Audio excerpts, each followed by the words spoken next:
Hello and welcome to Barb Talks. Today I'm talking about colonoscopy prep. Exciting subject, right? For this past week, I have been eating no nuts, no seeds, no fiber for the most part, which is opposite of what I usually am eating. So it feels really weird to be eating sugary stuff and non-fibrous stuff. But what I really wanted to cover today was what I'm eating, or should I say drinking, the day before I go in for a colonoscopy, because you're supposed to be just on a liquid diet. So there's not a lot of selection. So I'm going to show you what I'm doing to try to allow some selection. You are allowed to have tea. So that's what I woke up this morning to, was drinking some tea. And of course, herbal teas as well. So throughout the day, to have a variety of things to drink that are giving a little flavor to one's day. Also, you're supposed to drink a lot of water. So that's something else that I'm doing today. Another item that you can have on your colonoscopy prep day is coconut water. And it has to be pulp free. And this actually, when you don't have many other things to eat, this tastes pretty good. It's got a nice, pleasant flavor to it, has a little bit of viscosity in it. It's not just as thin as water. It's got a little heft to it. Another thing that you are allowed is Jell-O, except you cannot have anything red or purple. So this was the only Jell-O that I could find that wasn't red or purple. And I think the last time I had a colonoscopy 10 years ago, they had green Jell-O in these little cups. But that's obviously not a great flavor because none of the stores carried green Jell-O where I live, and there wasn't any yellow Jell-O. So this is what I got. Now, I probably could have made a whole thing of Jell-O and eaten that all day, but Jell-O isn't something that I'm really all that fond of. So I figured I'd just there were 4 of these. I'll eat them and then I'll be done with it.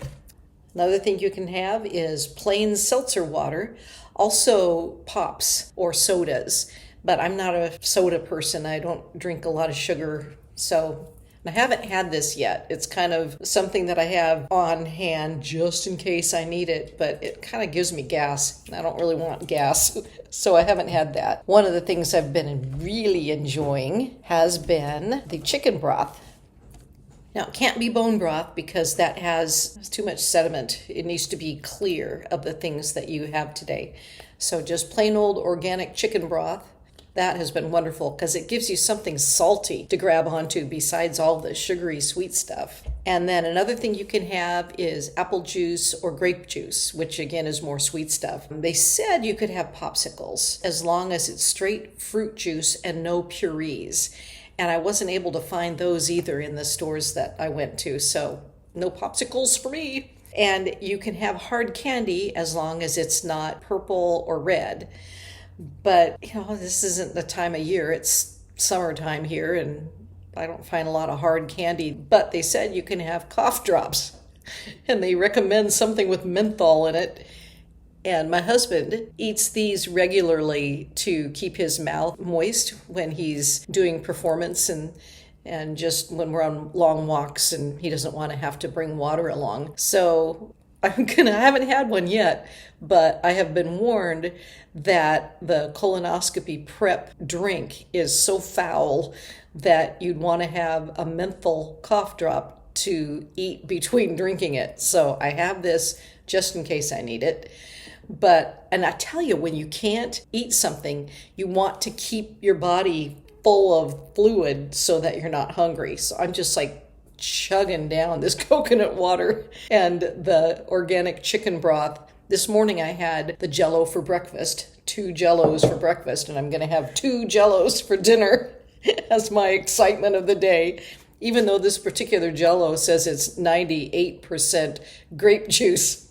Yeah, when they say solids, you're not eating any solids. You're basically just drinking copious amounts of clear liquids all day. And it's only one day. You're basically fasting, so it's not a big deal. You just got to prepare yourself and make sure you have the foods on hand so that you're not at the last minute running around hangry trying to find something. My husband was telling me, "Oh, you're going to be complaining all day." And I told him, I go, "Well, I might complain a little, but yeah, I've been complaining all day, but complaining to the point of saying, man, it would taste so good to have some Brazil nuts right now." Or, "Oh my gosh, wouldn't it be great to have a hamburger right now?" So I'm craving all this food that I can't have. But again, that is such a small issue because there's a lot worse things in life to do besides fast for a day, especially if you have various flavors that you can fast with. And just be appreciative of the foods that I do get to eat, the flavors that I do get to have. So I am appreciative of that.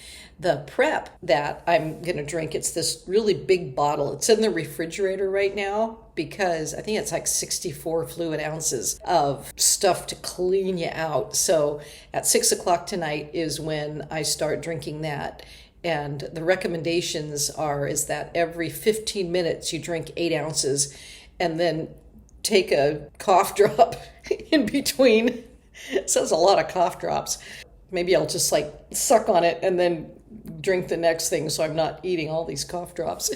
It's just something that it's part of the colonoscopy prep. And from what I understand, a lot of people have a real problem with it. But I compare it to things like childbirth or any other, like the flu. It's nothing like that. It's just a case of drinking liquids for a day, and the week before that, cutting down on your fiber and your nut and seed intake. There's still plenty of other things you can eat the week before. And then, of course, the day of the colonoscopy, you take some more of the prep. You take the liquid the night before, 64 fluid ounces. You take 32 fluid ounces for 2 hours in the evening, and then 32 for 2 hours in the morning, and then drink a bunch more water. And then you stop drinking water. I think it's 3 hours before you go in for the procedure. So there are things to follow. What I ended up doing was, instead of trying to juggle the 16 pages or whatever it is of prep instructions, I just wrote it time-wise on my Google Calendar and then have set alarms. So I know, okay, this is when I eat this, or this is when I drink that, or this is when I stop drinking this. And when you're taking the prep, the 32 ounces / 64 ounces of prep, you need to stay next to a bathroom during that time, because that's cleaning out everything so that when they do the colonoscopy, they have a straight shot to take a look at your whole colon. And then if there's any polyps or anything that they need to remove, they just remove the stuff while they're in there, instead of making you come in another time and do all this prep again. So it's actually quite efficient to just take a look, make sure you're clean and you don't have any colon cancer, or you don't have any issues that are going to hurt you in the long run. Your digestive system is a very important system to take care of. If you don't have any problems, I had one 10 years ago, had no problems. So I'm not anticipating any problems this time either. But if you have no problems, then it's included in Medicare. So it's preventive. So I'm anticipating it's going to be paid for already by the Medicare I'm already paying for. So I won't have to have anything additional. And if they do find a polyp or a problem, then it switches over into a regular doctor visit, and then you're charged stuff for that. But it's just part of healthcare. It's not a fun thing to do, but life is life, and there's a lot of things we should do that aren't fun that we do because it's the right thing to do and because it helps us in the long run. And I want to live a healthy life, and I don't want any problems. So I'd rather take care of things when they're small than wait until there's a big problem and then be in a lot of pain and it costing a lot of money. So being preventive and preparing for my colonoscopy, that's going to take place tomorrow, and thought I'd share with you what all that entails. So thanks for being with me today, and thanks for watching Barb Talks.